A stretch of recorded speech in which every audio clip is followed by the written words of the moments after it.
Bill, I got to thinking about it. This is my 22nd convention. I came to the first one, Democratic Convention in Chicago, 1968, and I've been to every one since. And you've been to almost as many. Not quite as many, but my first one was 1968, Miami. Richard Nixon was nominated. I was Mike Wallace's junior bag carrier on that campaign. I'll tell you, it was all downhill for me after that, as a matter of fact. You know, 1968 was the one where you had the riots in Chicago, right, and all of that. And my wife and I went, we had just been married a couple years, and the last thing we did before we left to go to Chicago is we went to the local adoption agency in Fort Worth and filled out papers to adopt a child. We thought we were going to have any children. Well, you know what?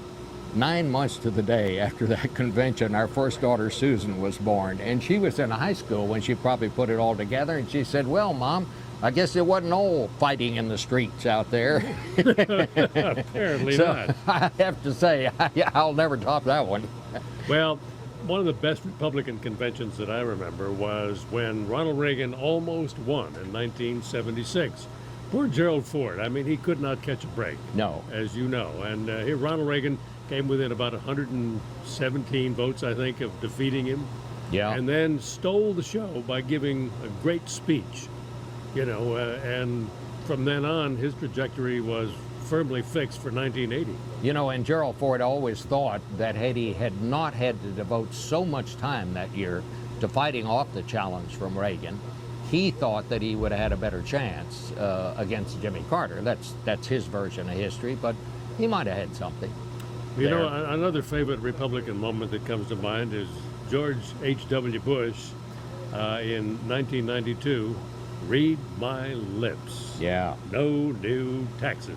Yeah, which is, it's always good if you're going to say something like that. You better make sure you make good on that promise, yeah, because he had to raise taxes after that and then was defeated the next time around. But don't forget this, Bill.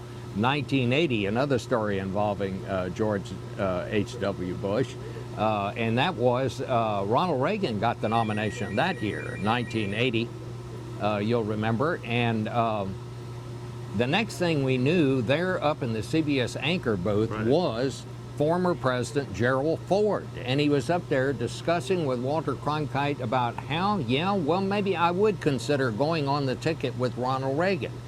Well, this went on and on. It brought the entire convention to a dead stop, if you'll remember. Everybody on the convention floor was up there looking, what is Walter talking to Gerald Ford about? And my favorite part of it was that Barbara Walters, who worked for ABC, saw it all going on, and you know, Barbara's the best in the business. Right. The next thing we knew, she was pounding on the door of the anchor booth, let me in there. And we all wondered, well, what would she do if she got in? Was she going to sit down and interview Gerald Ford on CBS, or was she going to grab him by the ear and take him out of the anchor booth? But they didn't let her in. Well, I was covering Reagan then, and yeah, we started to wonder what was going on. We began to get the buzz that he's talking to Ford, and talking to Ford about what? About being vice president? And then all of a sudden, we settled on good old George W. Bush. And if you'll remember, George Bush had already checked out of his hotel. Yes. They were going home. Yeah. They thought he had no chance of getting on the ticket. They get this phone call, and Jim Baker, who's his campaign manager, gets the phone call and said, wait a minute, Reagan wants to talk to you. And he wound up on the ticket, and the rest, of course, is history.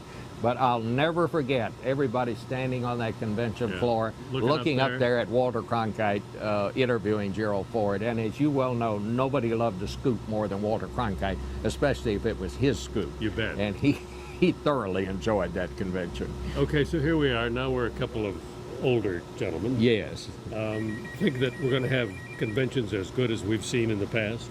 No. No, no, they're not the same, and they'll never be the same as they once were when there was real business being done. But, you know, it never fails. You get this many politicians in one place at one time, all cooped up, especially when there's free liquor available at various places. Something will happen that we'll remember. We'll come away from here not knowing about something that happened. We wouldn't have expected what it is. I don't know what it's going to be. I don't either, but can't wait. Yep. Absolutely.